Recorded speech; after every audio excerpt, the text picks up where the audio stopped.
Look at the heat index. We're going above triple digits. Now, look, this time it is not weeks and weeks and weeks on end, so that's a really good thing, but we do have a tough day ahead. And if you have any health issues, or if you're very young, a little bit on the older side, you need to make sure that you're thinking about how your body responds to this kind of heat, humidity, and rough air quality. Here's generally our numbers, and we go from the middle 80s to look at 91 Ozone Park. Wow, that's intense. 85 at Rockaway Beach. Oh, thank you. Danny, was that me or you? Did you set it up? Thank you. Got it. 83 in White Plains, 84 in Central Park, 89 in Newark right now. We're 96 with those temperatures as our high temperature today. We're all going to be near the triple digits for a while, but the heat index actually will be at triple digits. And here's where we get into a little rough territory, and when you can kind of like break out all the, be careful out there.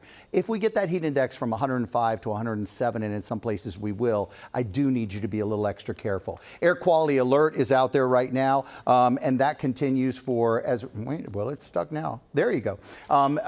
It continues for the rest of the day today. Things get better tomorrow because we've got this cold front working its way down to the south. This is a little better pocket of air. The one thing I want to point out to you here is that we're watching those thunderstorms cluster in Pennsylvania. When those storms get into our area, we're going to do a squeeze play from north and also a little bit west. We can get some scattered storms in here to a level 2 strength, and I think we will. I think there will be some this afternoon, late this afternoon into the evening hours. Here's what the models are setting up for us. Right around 2:30. This is earlier than we talked about before. Look at some of these little pockets and little clusters even on the shore popping up right there. Now, the line gets a little closer to us working in from the north right around 4:30. Think about these small cluster storms as being powerful, even though they're not huge. Then we're going to drag that on through. We get a little better pocket of air coming through here. But before we're done with the weekend, and it's likely to be Sunday, we're going to get a return to storms, and we're going to have to watch for them again. I think Sunday is going to be kind of a messy looking day for the most part, but I think Saturday's okay. I'll show you that on the 7-day.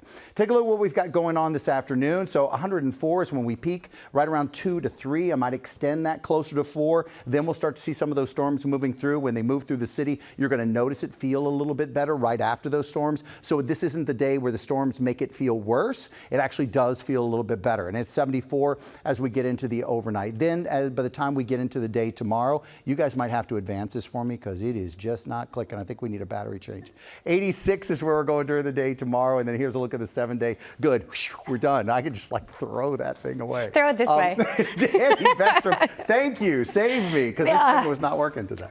I was trying to help you back there, but then I had to give up on you and just look out for myself. I understand. Okay, we're talking about that intense heat, right? Yeah. When you have heat index values 100 to 107, which is what we're looking at today, that's when we're in the realm of possibility for these heat-related illnesses. So that's why we're really saying you got to be safe and smart. I wanted to clarify this by letting you know when it's heat exhaustion versus heat stroke, because it's whether you just need to cool yourself down versus call 911.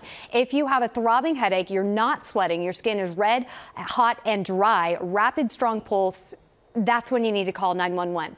If you're just feeling faint or dizzy, you have excessive sweating, that's when you just got to get inside, cool yourself down a little bit. That's more heat exhaustion. So how do we take care of ourselves? These are the things you need to know to beat the heat. Drink plenty of fluids today. Stay in the air conditioning. I know that's not possible for everyone. Some people work outside. If that's you, make sure to take lots of breaks in the shade or AC, and just try not to stay in the direct sunlight today. Wear light-colored, loose-fitting clothing. Avoid overexertion, and check on your neighbors and pets. Sam just mentioned it. It is so important to make sure that we are all taking care of ourselves when heat is this dangerous. Remember, heat is the #1 weather-related killer in the U.S. It kills more people than hurricanes, than tornadoes, than other weather events combined, according to the National Weather Service. So this is the kind of heat that you really got to take seriously, not just for yourself, but for your neighbors and pets as well. So hopefully that helps, but we got to take care of each other, right?